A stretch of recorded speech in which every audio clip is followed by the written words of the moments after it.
RP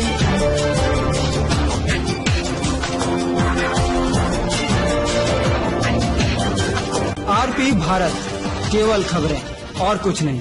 नमस्कार, मैं हूं अंजलि। आरपी भारत में आपका स्वागत करती हूं। आइए नजर आते हैं आज की किसी खास खबर पर।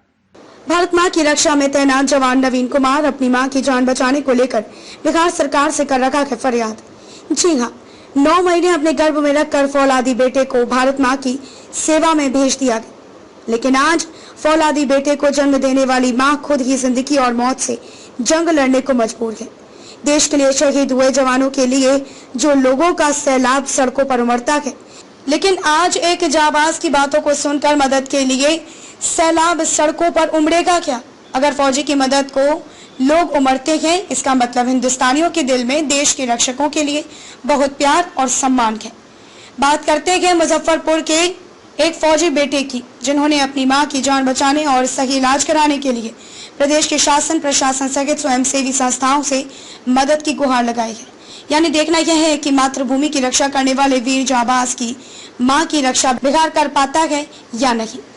देखिए एक फौजी बेटे की मार्मिक वीडियो जो वायरल हो रही है।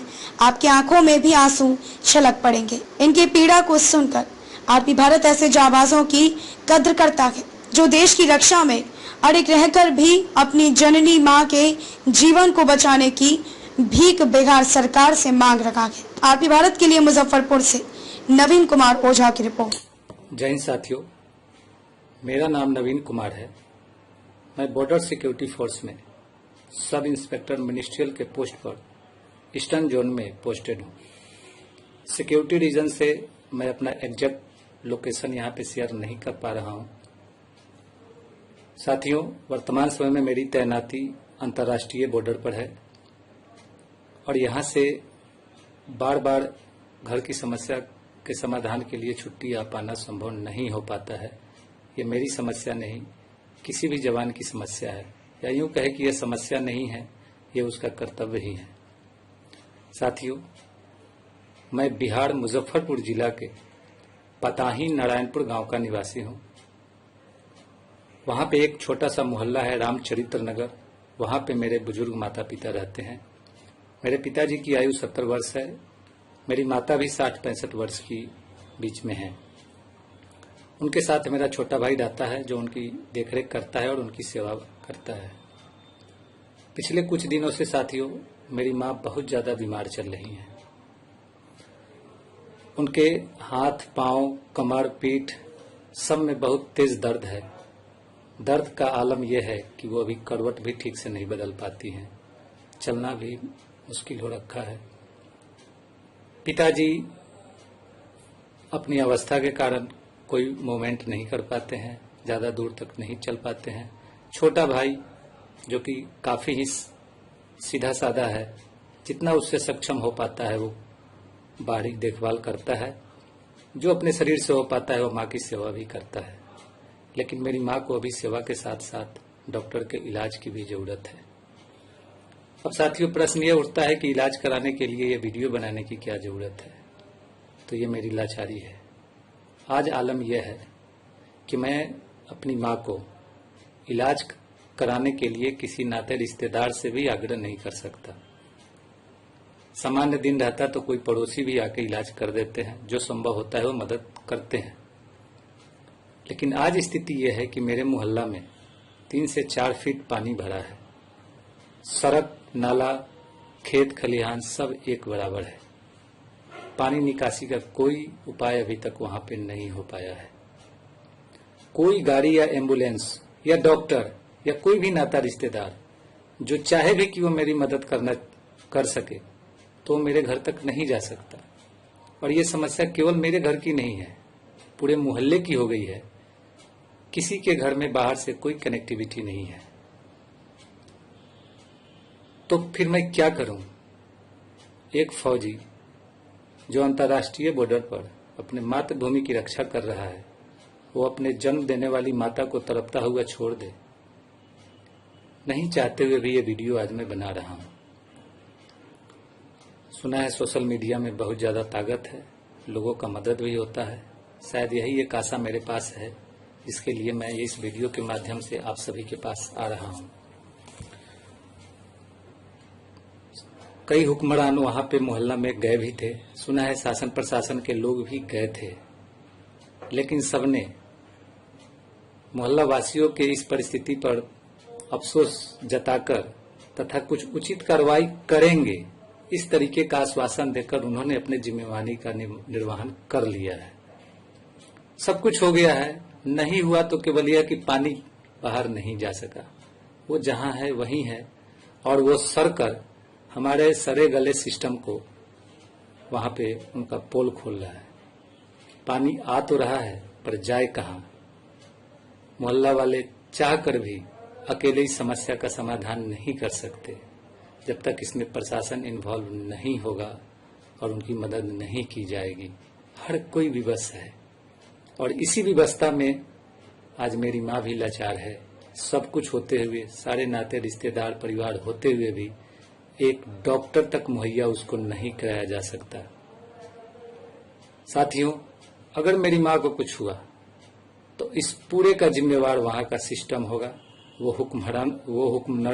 हुक्मरान होंगे जिनके ऊपर एक आम नागरिक के समस्या को दूर करने की जिम्मेवारी होती है। साथियों, जब भी कोई अपने क्षेत्र से कोई नेता चुनाव जीतता है या फिर उसे कोई मंत्री का पद मिलता है तो हम सभी चाहे दूर दूर ही क्यों न बैठे हों, खुश होते हैं कि चलो हमारे क्षेत्र से कोई ऊंचे पद पे गया है। ऐसे ही मेरी माँ भी खुश हुई थी, कहती थी कि चलो अपने क्षेत्र का एक नेताजी मंत्री बने हैं, अब रोड भी बनेगा, नाला भी बनेगा और अगले साल से शायद पानी की समस्या नहीं होगी। पर उस पगली को क्या पता था कि नेताजी एक बार पद मिल गए तो तुमसे मिलने नहीं आएंगे और न ही रोड बनेगा न नाला बनेगा। ऐसा ही हुआ, न रोड बना न नाला बना, पानी वैसे ही सड़कों पे सरकार वो अपना कर्तव्य पूरा कर रहा है। मित्रों, जब जब 15 अगस्त 26 जनवरी का दिन आता है तो पूरे देश में देशभक्ति गाने के साथ शहीदों को नमन किया जाता है। फौजी भाइयों के बारे में अच्छी अच्छी बातें कही जाती है। हमारे देश में एक बड़ा अच्छा प्रचलन है कि जब कोई शहीद हो जाए तो उसके नाम पे कुछ कैंडल जला लो, मोमबत्ती जला लो, मीडिया के सामने कुछ छोटी छोटी बाइट दे दो और जय हिंद जय भारत का नारा लगाकर कल से भूल जाओ। पर हम जैसे फौजियों का क्या, जो जीते जी अपनी पहचान के लिए तरस रहे हैं। मैं एक फौजी हूं, मेरी पहचान किसी बड़े डॉक्टर से, बड़े लोगों से नहीं हो सकती। समाज में हमारा रहना बहुत कम होता है। हम जहां तैनात होते हैं वहां सही टेलीफोन लाइन भी नहीं होता कि हम समाज के लोगों से जुड़ सकें। ये हमारी मजबूरी है, लेकिन हमारी इस मजबूरी का फल हमारे परिवार को न मिले। आज मेरी माँ इलाज के लिए तरस रही है।